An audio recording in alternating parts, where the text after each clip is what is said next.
आपका दुनिया अपना खानदान है, आपकी दुनिया ये मुल्क नहीं है, आपकी दुनिया ये बाकी लोग नहीं है। मेरे दोस्तों, आज दुनिया के अंदर एक जंग चल रही है।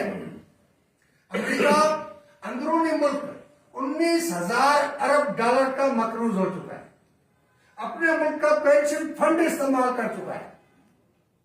बैरूनी ममालिक का 9,000 अरब रुपए का मकरूज है, 9,000 अरब, टोटल 38,000 अरब रुपए का मकरूज है। चीन जिसे कहता है मेरा दुश्मन बन गया है, 800 अरब रुपए उसका मकरूज है, और अब उसकी दुनिया पर इजारादारी सुकर रही है, जवाल की तरफ जा रही है, डूबने जा रही है। अमेरिका का सूरज डूबने जा रहा है। सस्ती टेक्नोलॉजी, नई से नई टेक्नोलॉजी यानी इजादात में अब उनसे मुकाबला कर रहा है एक और वो एक नए साम्राज्य बनने की तैयारी कर रहा है। उन दोनों के दरमियान हर जगह लड़ाई चल रही है, और वो लड़ाई हर उस जगह पर होगी जहां पर कीमती मादनियात होंगी। आज तो तेल पर लड़ाई है, उसके साथ साथ रेयर अर्थ मिनरल्स और मेटल्स पर लड़ाई शुरू हो गई है। लेकिन आपकी ताकत थी डॉलर, और जब शाह फैसल से आपने मुआहदा किया 1974 में कि सऊदी अरब अपना तेल जो है वो डॉलर में बेचेगा, और सऊदी अरब से दबाव डाल के कहलवा के बाकी अरब ममालिक को भी मजबूर किया कि डॉलर में तेल बेचे, और दुनिया के अंदर सारा तेल डॉलर में बिकने लगा, तो एक नया टर्म आ गया पेट्रो डॉलर।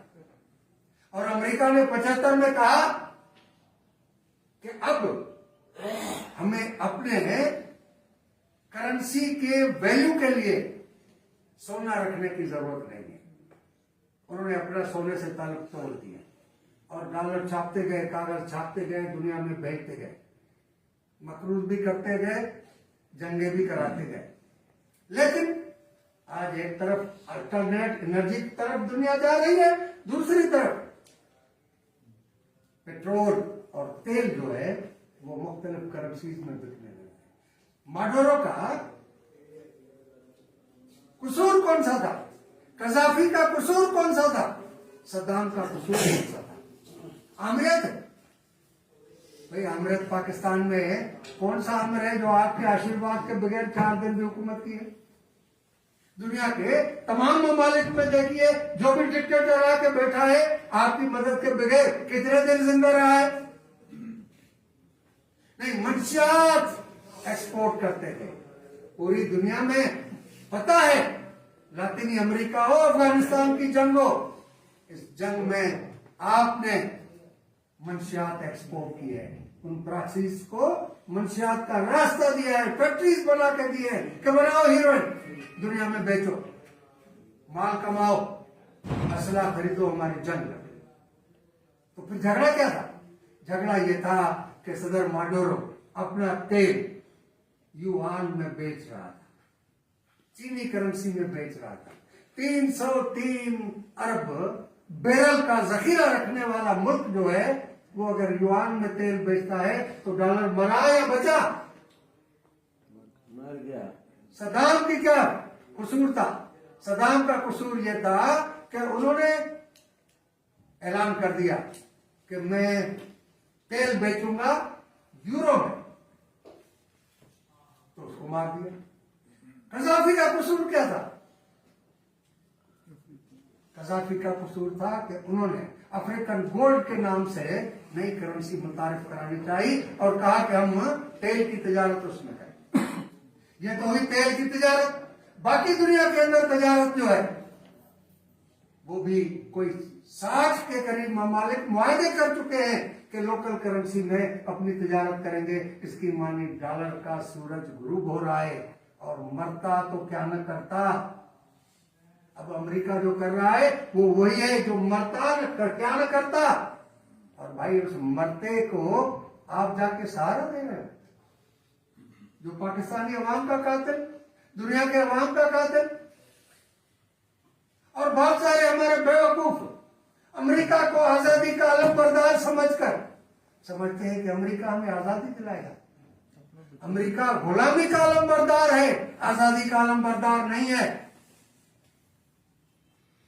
और हमारे बेवकूफ सियासतदान पेट तक, सिर्फ नाक तक नजर मत ला डालो, कुछ और भी आगे देखो, क्योंकि तारीख उसको याद रखती है जो अक्सरियत अवाम के लिए सोचता है।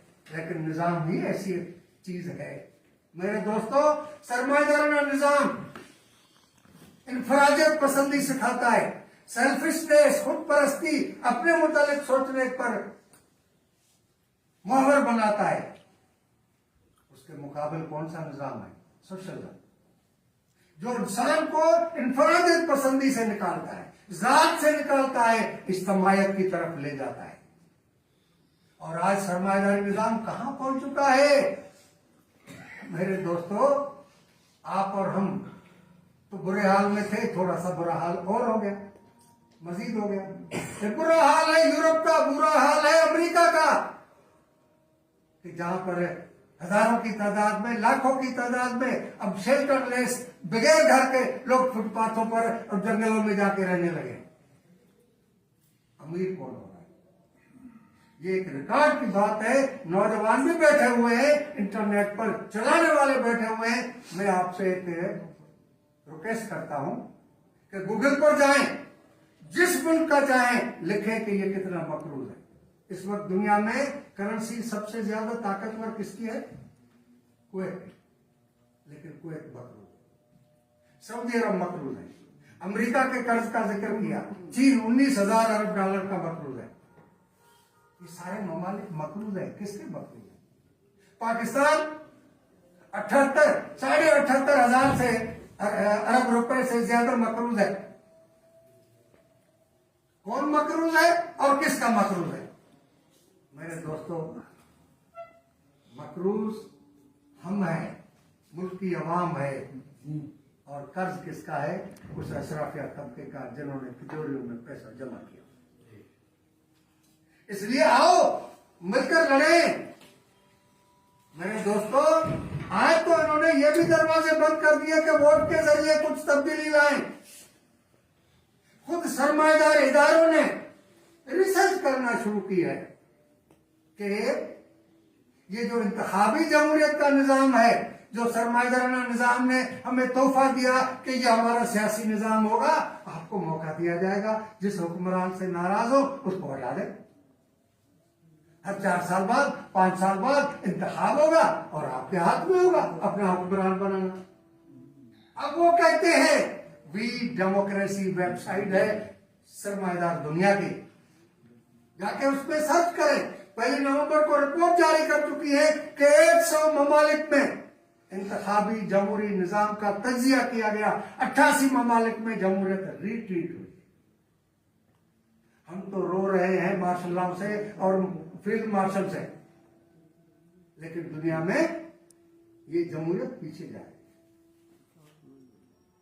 हम कम्युनिस्टों को भी आदि बनाया, आओ यार छोड़ो बंदूक इनकलाब की बात छोड़ दो, आओ इंतखाबी अमल में। और इंतखाबी अमल में जब आए तो वोट के जरिए आने वाली हुकूमत है, चीफ ऑफ स्टाफ को तो नहीं हटा सकती। 19 ग्रेड से लेकर 22 ग्रेड तक ऑफिसर को तो नहीं हटा सकते सबको, न जनरलों को, ब्रिगेडियर को, मेजर जनरल को, लेफ्टिनेंट जनरल को हटा सकते हैं। उसका तो कानूनी तरीका है। नतीजा क्या हुआ कि चिल्ली में मशीनरी ने, उस सरमायादाराना निजाम की मशीनरी ने कम्युनिस्ट पार्टी के प्रेसिडेंट को नाकाम बना दिया। और आज पता है कि वहां का सदर कौन है? जनरल पिनोचे का फॉलोअर, जो ऐलान करके ये आया है कि मैं जनरल पिनोचे के रास्ते पर चलूं। आपको पता है इंडोनेशिया में 20 लाख लोग कत्ल किए थे। कसूर क्या था कि डॉक्टर अहमद सुइकार्नो ने कम्युनिस्टों के साथ इत्तेहाद बनाया, पॉपुलर वोट से मुंतखब होकर आया, और उन्होंने आके कहा कि ये रबड़ के बागात, ये कोक के बागात और ये मेटल्स जो है वो मोन्सैंटो के पास नहीं रहेंगे, अमेरिकी कंपनियों के पास नहीं रहेंगे। इक़्तिदार से हटाया गया। एक गधा जनरल बिककर कातिल बनकर इंडोनेशिया अवाम के ऊपर सौहार्द सवार हुआ और उसके नतीजे में 20 लाख लोग कत्ल कर दिए, जमहूरियत पसंद और कम्युनिस्ट। आज इंडोनेशिया का पता है सदर कौन है? सौहार्दों का दामाद, सौहार्दों का नारा लेकर इक़्तिदार में आया है। और हमारा तो उससे बुरा हाल है कि हमारी असेंबलियों में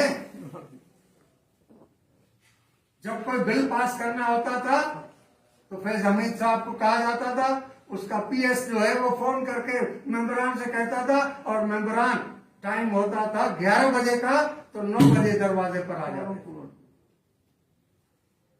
और आज ये जितने असेंबलियों से बिल पास करा रहे हैं किसके लिए? इनके लिए। तो अब क्या तरीका है? हम बंदूक वाले नहीं हैं। Communist party of Pakistan Marxist Leninist party है दुनिया की, बंदूक वाली नहीं है। हम बंदूक के जरिए इनकलाब समझते नहीं आता। इनकलाब अवाम को मुनाज़िम करके अवामी एजुकेशन, अवामी जिद्दोजहद, अवामी बगावत के जरिए इनकलाब आता है। उस अवामी बगावत के जरिए इनको भागने पर मजबूर किया जा सकता है, जैसे शहंशाह ईरान को भगाया था। लिहाजा अब जरूरत यह है कि अवाम का मौजूदा हुक्मरानों से जो गुस्सा है, जो महंगाई की वजह से, जो बेरोजगारी की वजह से, लोग गुस्सा क्यों न करें? 126 अरब रुपए में पीआई फरोख्त होती है। भाई नाकारा इदारा था, चल नहीं पा रहा था, बोझ था, हर बजट से पैसे देने पड़ते थे। विज्ञान अगले दिन पता चला कि 116 अरब रुपए खरीदार को, जिसने पीआई खरीदी है, उसको कहा गया कि ये हम आपको वापस करते हैं ताकि पीआई को बिल्ड कर तरक्की दे। तो इसकी मानी पीआई कितने बिका? 10 अरब में। और क्यों इस तरह हुआ? 2 दिन बाद फिर पता चला कि पीछे फौजी फाउंडेशन। तो भाई गुस्सा आवाम का क्यों नहीं चले आपके ऊपर? बलोच, पख्तून और पंजाबी, सिंधी, ये क्यों ना आपके ऊपर गुस्सा करे? चलो वो तो बंदूक उठा ली उन्होंने, बाकी बंदूक तो नहीं उठाएंगे, लेकिन आपसे नफरत करेंगे। और उस नफरत को हम कम्युनिस्टों को, इनकलाबियों को इस पर जमा करना है कि निजाम की बुराई है, उसमें फर्द आज एक हो, कल दूसरा हो, उससे कल गुजरी हुई कल को दूसरा था। ये सब इसी निजाम के तहत इस मुल्क को चलाते हैं जो हमें इस तबाही की तरफ लेके जा रहा है। इस वजह से आओ निजाम को बदले। शुक्रिया राणा यूसुफ साहब को सबसे